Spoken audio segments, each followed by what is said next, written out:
बिस्मिल्लाहिर्रहमानिर्रहीम। मोअज़्ज़िज़ सामीन कराम, अस्सलामु अलैकुम वरहमतुल्लाहि वबरकातुहू। आपकी खिदमत में हालात हाज़िरा के उन्वान से हाज़िर हुए हैं और ख़ित्ते की बदलती हुई सूरत हाल के हवाले से आपको आगाह भी करना है और मैं इंशाअल्लाह कोशिश करूँगा मुख्तसर सा तज्ज़िया भी आपकी खिदमत में कर सकूँ। सबसे पहली ख़बर जो आपको देनी है वो ताजिकिस्तान और किर्गिस्तान के दरमियान में इस वक्त जो है वो जंग छिड़ गई है और ख़ित्ते के अंदर सूरत हाल बदल रही है। एक तरफ रशिया और यूक्रेन की जंग जो कई महीनों से पिछले चल रही है, जो अभी तक अपने किसी जो है वो मंजिल तक या इख्तिताम तक नहीं पहुंची, कोई किसी नतीजे तक नहीं पहुंची वो जंग, और वो जंग अभी भी जारी है। इसी तरह ताजिकिस्तान और किर्गिस्तान के दरमियान में भी ये जंग जो है वो हो रही है और बॉर्डर के कई इलाके जो है वो दोनों ममालिक के इस जंग की ज़द में हैं।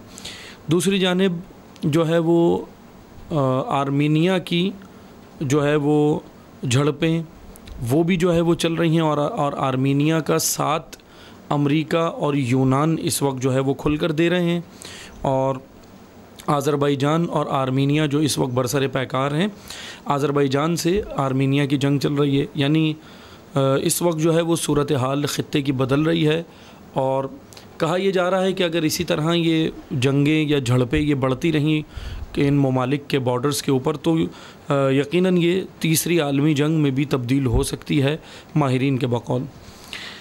दूसरी जानिब जो आपको ख़बर देनी है वो ये है कि हिंदुस्तान की सूरत हाल अंदर बहुत ख़राब है मुसलमानों के हवाले से, और इस्लामोफोबिया के अंदर जो सबसे ऊपर इस वक्त जो मुल्क है वो हिंदुस्तान आ चुका है कि जिसने मुसलमानों का इस्तेहसाल, हत्ता कि जैसा कि गुज़िश्ता कई सालों से मुसलमानों के ऊपर जो है वो जुल्म हो रहा है हर हवाले से। कहीं पर कभी जो है वो उनका सोशल बाइकआउट किया जाता है, कभी उनको जो है वो उनकी जो है वो अमवात की जाती हैं, कभी उनको मारा जाता है, कभी उनके जो है वो इमलाक को नुकसान पहुंचाया जाता है और कभी इसमत दरी की जाती है मुसलमानों के साथ। और अभी भारतीय अदालतों ने एक काम और किया कि मुसलमानों का इस्तेहसाल भारतीय अदालतों से शुरू हुआ है और वो ये हुआ कि मुसलमानों के जो कातिल हैं, अब वो किसी भी केस में हो, चाहे मज़हबी ना भी हो, लेकिन अगर कोई हिंदू कातिल है किसी मुसलमान का तो वो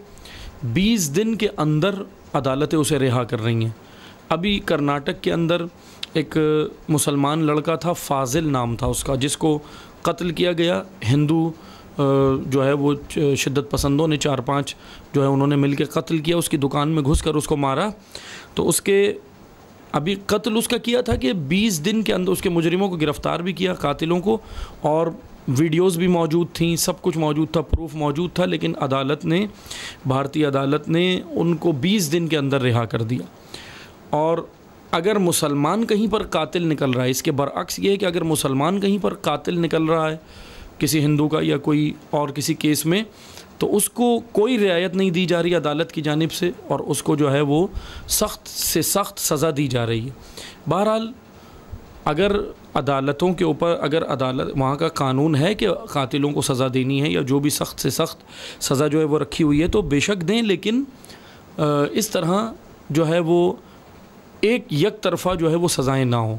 बहरहाल हिंदुस्तान के अंदर सूरत हाल ख़राब है और जो है वो मुसलमानों का हर तरीक़े से जो वो इस्तेहसाल किया जा रहा है।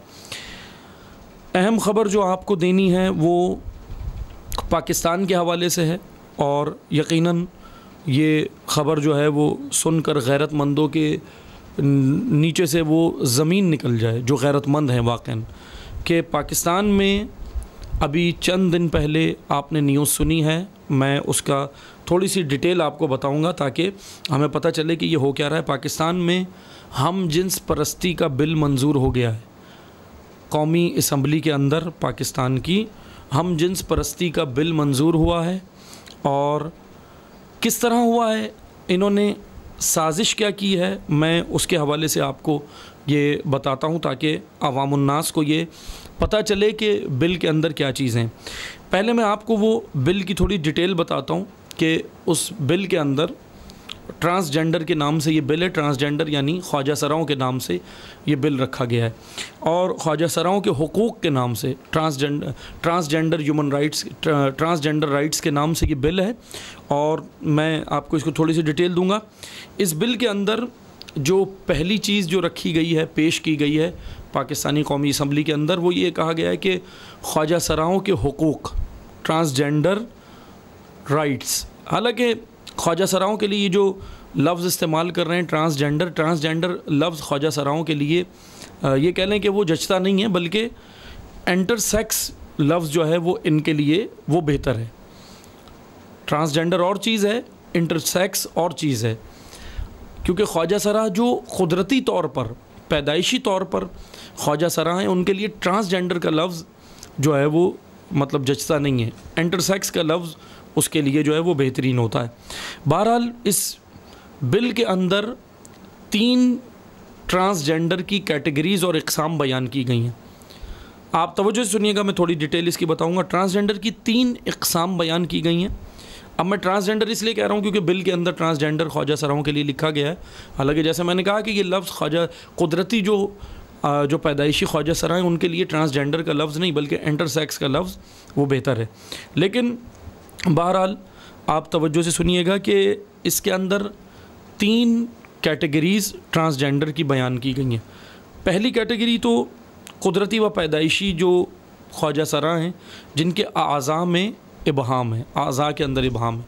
ठीक है, ये हमें समझ आते हैं क्योंकि ये ख्वाजा सरा हैं, इनको इस पर इनकार नहीं है, इनको राइट्स मिलने चाहिए। इनके जो भी पाकिस्तानी आइन या हुकूक, इनके जो भी हुकूक बनते हैं पाकिस्तान की असम्बली के अंदर या जो भी, वो बनाएं, आप बेशक बनाएं, कोई हर्ज नहीं है। लेकिन इनकी आड़ में जो 2 कैटेगरीज़ बयान की हैं ट्रांसजेंडर की, वो ट्रांसजेंडर नहीं है, वो ख्वाजा सरा नहीं है, बल्कि उनको ख्वाजा सराओं के नाम पर होने क्या जा रहा है। पहले आप बिल की डिटेल सुन लें। पहली इसमें जो 3 इक़साम बयान की गई हैं ट्रांसजेंडर की, पहली है कुदरती और पैदाइशी आज़ा में जिनके इबहाम है, ठीक है, ये ख्वाजा सरा है। दूसरा वो कैटेगरी बयान की गई है कि मर्द है मगर किसी हादसे का शिकार हो गया, किसी हादसे का शिकार हुआ और उसका प्राइवेट पार्ट जो है वो उस हादसे के अंदर डैमेज हुआ, या दवा वग़ैरह उसने कोई ऐसी ले ली जिससे मर्दाना ताकत उसकी ज़ाया हो गई दवा वग़ैरह में। लेकिन तवज्जो से सुने, इसको भी इस बिल के अंदर ट्रांसजेंडर के अंदर डाला गया। हालांकि ये ट्रांसजेंडर नहीं है, ये तो मर्द है। हादसाती तौर पर या नागहानी तौर पर किसी भी, या तो किसी हादसे में इसका प्राइवेट पार्ट जो है वो डैमेज हो गया है, या दवाएं खाने से या कोई ऐसा जो है वो नुस्खा इस्तेमाल करने से उसकी मर्दाना ताकत ज़ाया हुई, ये ट्रांसजेंडर नहीं है। इनको भी ख्वाजा सराओं की फ़हरिस्त में डाला गया है बिल के अंदर। ये दूसरी कैटेगरी है। तीसरी कैटेगरी जो डाली गई है वो ये है कि लड़का या लड़की, लड़का पैदा हुआ या लड़की पैदा हुई, जैसे कि पैदाइशी तौर पे होते हैं, मगर आपने देखा होगा कि जैसे जैसे लड़का हो या लड़की हो, अब वो पैदा लड़का हुआ या पैदा लड़की हुई, लेकिन वो जैसे जैसे बढ़ते रहते हैं तो उनके आदात, उनके कपड़े, उनके अंदाज़ व फ़िक्र मुखालिफ जिन्स बन जाती है।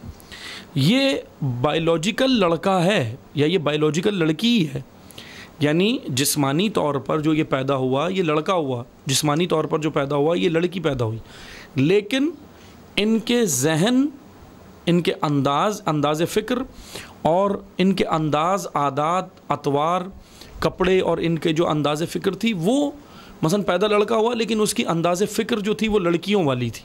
ये आपने देखा होगा बहुत सारे लोग ऐसे। इसको भी ट्रांसजेंडर कहा गया है। हालांकि ये बायोलॉजिकल मर्द है, बायोलॉजिकल ये लड़का है, लड़की नहीं है।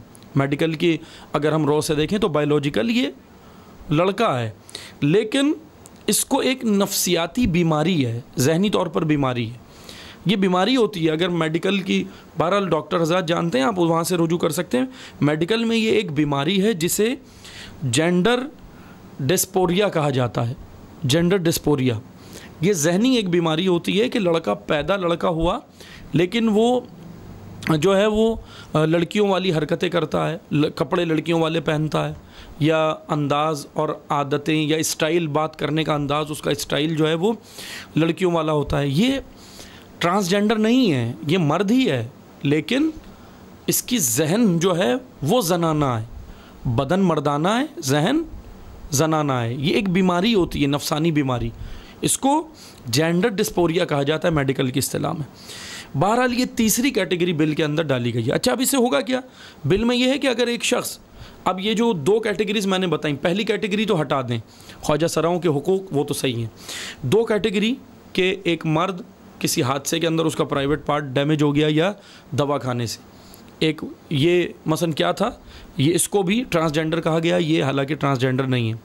दूसरा, जो पैदा लड़का हुआ या पैदा लड़की हुई, लड़की पैदा हुई लेकिन उसको कपड़े लड़कों के पहनने की आदत पड़ गई, अंदाज़ फ़िक्र, स्टाइल, उसका बात और सारी चीज़ें, उठना बैठना लड़कों वाला था, ये भी लड़का नहीं है, ये लड़की है, या ये भी लड़का मर्द है, लड़की नहीं है जो ऐसे पैदा हुआ, लेकिन इसको बायोलॉजिकल तौर पर ये लड़का लड़की है, मगर इनको बीमारी हुई। कौन सी बीमारी हुई? जेंडर डिस्पोरिया।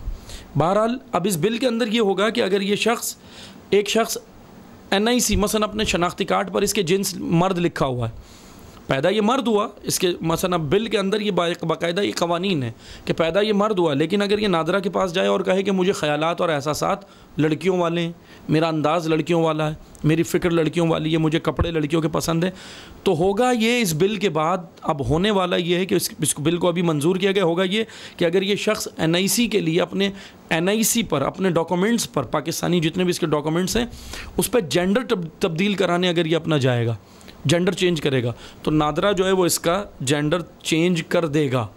सिर्फ किस बिना पर कि ये पैदा तो लड़का हुआ था, लेकिन इसको बायोलॉजिकल ये लड़का था, लेकिन इसको जेंडर डिस्पोरिया बीमारी नफसानी जो थी जहनी, उसकी बिना पर इसको डिक्लेयर कर दिया जाएगा कि ये लड़की है। ये ख़तरनाक चीज़ है। अब आए मैं इसके अज़ाइम बताता हूँ।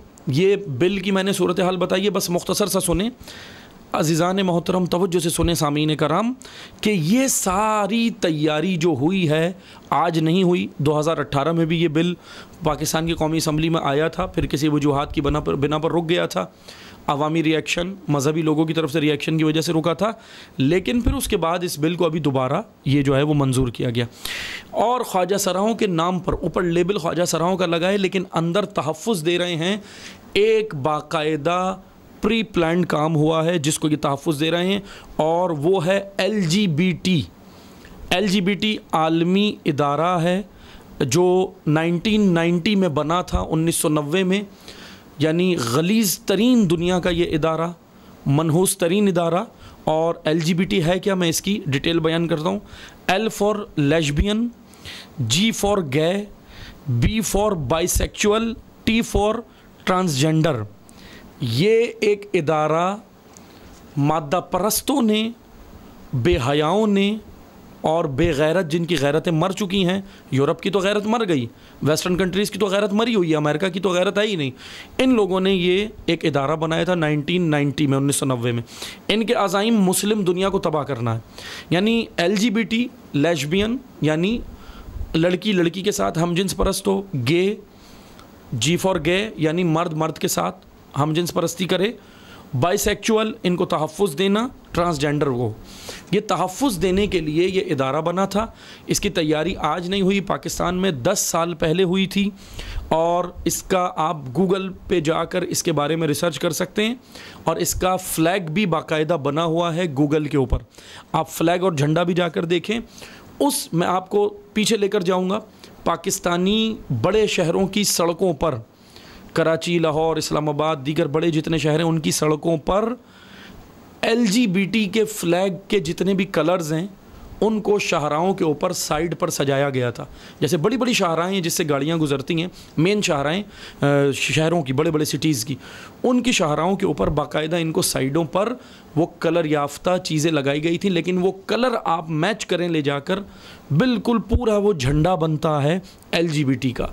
ज़हनी तौर पर पहले तैयार किया जा रहा था आवाम को, और LGBT को तहफ़्फ़ुज़ देने के लिए ख्वाजा सराओं का नाम लेकर पाकिस्तानी असम्बली में ये बिल लाया गया है। LGBT के लिए ज़मीना साजी की फेमिनिज़म ने, औरत मार्च ने, जो यकीनन औरतों के जो है वो तहफ़्फ़ुज़ के लिए नहीं है, बल्कि उसके बारे में हम पहले वीडियो में बयान कर चुके हैं आपकी खिदमत में। फेमिनिज़म का एजेंडा UN का बहुत ख़तरनाक अज़ाइम है। बहरहाल LGBT के मसलन पाकिस्तान में निफाज के लिए, भारत में तो हो चुका है, पड़ोस में दीगर ममालिक में तो हो चुका है, LGBT के निफाज के लिए ज़मीना साजी और पहला कदम पाकिस्तान की कौमी असम्बली के अंदर ये बिल लाना था, जो ले आए हैं और इसको पास किया गया है। कुरान करीम में अल्लाह ताला ने कौम लूत पर जो अज़ाब नाजिल किया उसकी बुनियादी वजह हम जिन्स परस्ती थी। जानवर भी हम जिन्स परस्ती नहीं करते, हैवान भी एक दूसरे के साथ हम जिन्स परस्ती नहीं करते, बल्कि अल्लाह ने उनके लिए जो जिन्स मुकर्रर किया उसी के साथ वो जो है वो मुबाशरत करते हैं।